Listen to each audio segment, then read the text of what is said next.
كان اللي أختي وهذا اللي صوتك كنت بلعب معها واستشهدت وأنا كنت بلعب معها كتير كل يوم. اللي الله هي التوم. يرحمها يا حبيبتي. توم مصطفى والمروة. انت يعني توأمك مصطفى؟ لا صفا صفا. بنت.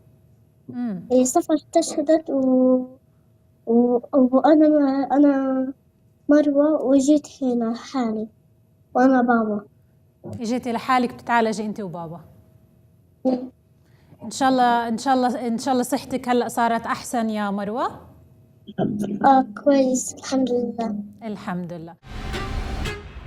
حبوا الأطفال يعني أولادي عيالي ومرتي وأولادي يناموا عند جدتهم في هذا اليوم اللي هو 10/10/2023 يعني ثاني يوم الحرب. يعني انتوا تاني يوم الحرب فورا صار الاستهداف. صحيح ثاني يوم الحرب الساعة 7 مساء. في اي منطقة في دير البلح؟ شرق دير البلح في منطقة وادي السلقة. لو بتخبرنا تفاصيل أستاذ أحمد، إذا مش حابب تحكي قدام مروة بإمكانها هي متذكرة بتصور الحادث. طيب شو تتذكر يعني عن تفاصيل هذاك اليوم؟ بيتنا ببعد عن الحدود كيلو ونص. يعني شرق دير البلح ببعد عن الحدود كيلو ونص. والله أنا قاعد هيك وراحوا الأولاد عند جدتهم. وقال المهم أنا قاعد أنا ومعاد ابني الكبير. نعم. راحت بيان وصفا وحمودة ومروة وأمهم. 16 واحد نجت منهم مروة كلهم استشهدوا. يا الله، يعني كل اللي في بيت جدها لمروة كلهم استشهدوا. صحيح. مروة كانت الناجية الوحيدة. شو اللي صار؟ كيف يعني طبيعة الاستهداف؟ يعني ما سمعتش إلا أنا الإحجار وهي بتطاير وبس، ما سمعت صوت انفجار. طلعت برا لقيت بنت أخوي مقطعة يعني شقة، شلتها وحطيتها على شقة. بتطلع فيش حد هاي، فيش بيت أصلا، يعني بيت 3 طوابق فيش فيه ولا حاجة، فيش فيه يعني مكان بيت تقولي هذا. حتى الدفاع المدني تفاجأ إن الحفرة اللي حفرتها هو مش ضاربك، مش F16 يمكن F35 لأنها 25 متر الجورة اللي هي لما انقصف البيت. ما لقناش يعني البيت اللي كان 3 طوابق صار نزل تحت الأرض 25 متر. 25 متر وبفش يعني احجار البيت مش موجودة، الركام مش موجود، فيش إلا مروة لقناها تحت احجار بتصرخ بتقول يا بابا. مين فقدت من الأسرة في هذه الضربة يا أستاذ أحمد؟ أولادي وأخوي وأولاده وخواتي وواحدة معها بنت وأمي وأبوي. الله يصبرك يا رب ويعطيك القوة. يعني أنت كمان فعليا تقريبا الناجي الوحيد، كمان ضل لك إخوات عايشين ولا كلهم استشهدوا؟ معاد ابني ضايل في غزة. معاد ضايل في غزة؟ ضايل في غزة للحين. ما قدرت إن هو يطلع معكم؟ ما قدرت. أنا طلعت أيام تذكري أيام قصة تنسيقات بين الجواز الأجنبي ومقابل جرحى. أيام ما السيسي لما نسوى قال هذا الكلام بده يمشي، مشوا الجوازات الأجنبية. يعني إحنا اللي طلعنا 20 نفر بس. أول الحرب أنتوا أول دفعة. أول دفعة من غزة طلعت مقابل الجوازات الأجنبية. معاذ قديش عمره؟ 15 سنة. طب وين معاذ عايش؟ كيف عايش اليوم؟ والله عند عمه قاعد، له عم وعنده قاعد عليه، لأن استشهد لي أخو أنا وأولاده ومرته. يعني عائلتك وعائلة أخوك هم كانوا من الشهداء، ووالدك ووالدتك رحمهم الله، وبقي هذا الأخ وابنك معه. طيب خلينا نحكي عن معاذ شوية، كونه ابنك الوحيد المتبقي في غزة. كيف ممكن توصف الوضع اللي اليوم عايش فيه معاذ؟ النزوح، التشريد، خاصة بعد ما فقد كل أسرته مرة واحدة يعني. صحيح. كيف معاذ؟ عايش في خيمة. وين عايش؟ خيمة في خيمة. خيمة. لأن أنا بيتي وبيت أبوي يعني راح، لأن أنا البيت تبعي انضرب ثالث يوم الحرب. لا، خامس يوم الحرب انضرب. بعد ما أول حاجة بيت أبوي بعدين بيتي. خامس يوم الحرب ب4 صواريخ حربي اللي هو F-16. فبالتالي حتى الطفل اللي ضل وحيد في غزة اليوم عايش في خيمة، ما في له أي بيت أو مأوى تاني مع عمه. صحيح.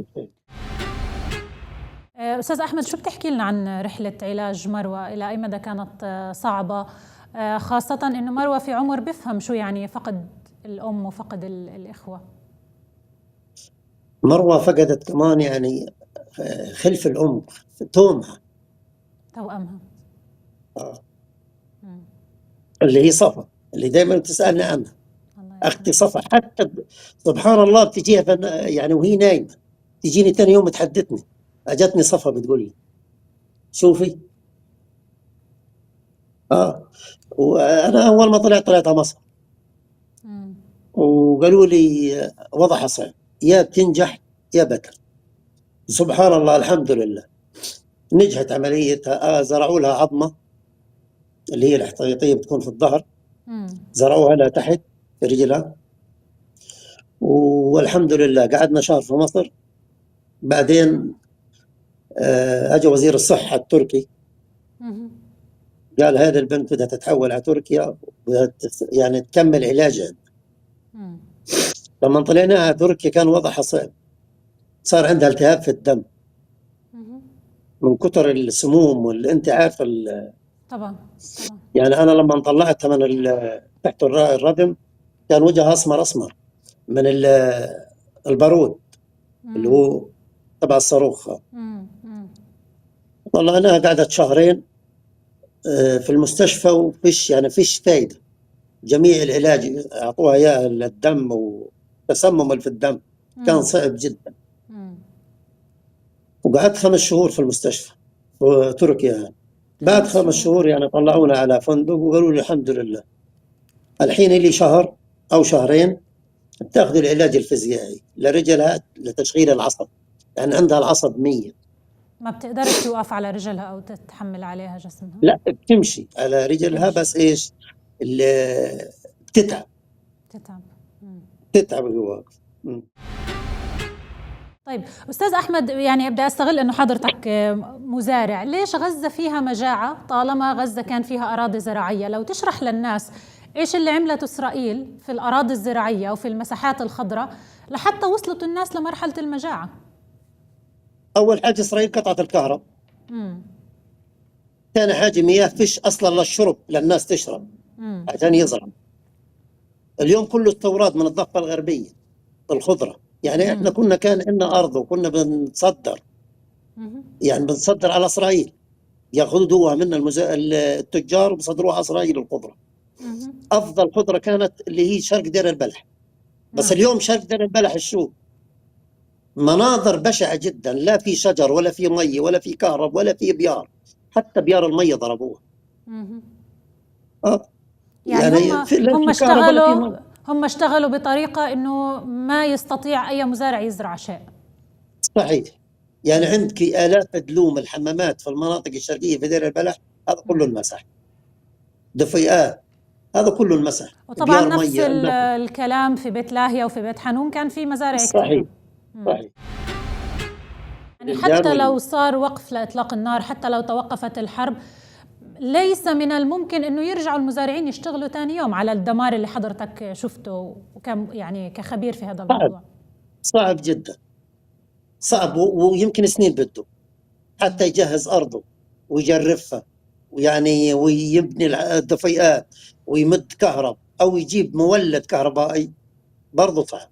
هذا غير التربة الملوثة اللي صارت كمان. خلف التربة الملوثة. صحيح، لأن المناطق الشرقية كلها استهدفوها بال 16 كتير.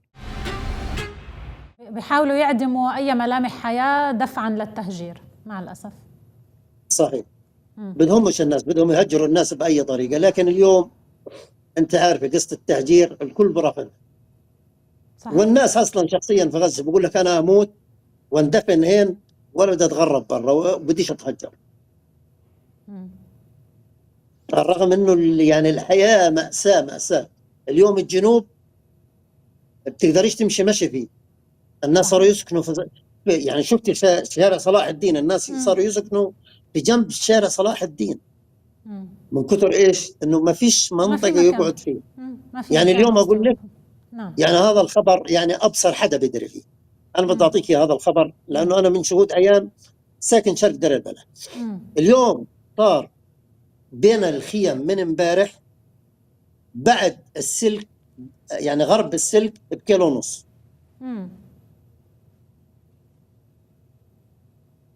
انت ملاحظه؟ يعني انت بتحكي عن امتداد مد البصر، خيم. الحين شرق دير البلح الناس صاروا يبنوا خيم ولا وجود ميه ولا وجود كهرباء ولا وجود اي شيء. حتى المبادرين ما بروحوا للمنطقه يعني لان المنطقه وبعدين الشرق يعني منطقه مكشوفه كمان للاستهداف. بالضبط، هم منطقه مكشوفه يعني انت عارف انت منطقه القسطل تبعد عن كيلو ونص. يعني انا شرقيه منطقه القسطل كمان. انا منها وغرب، هذه بتبعد كيلو ونص عن الجنزير. صاروا الناس يسكنوا فيها من الضيق لانه فيش بديل، فيش مكان، فيش بديل.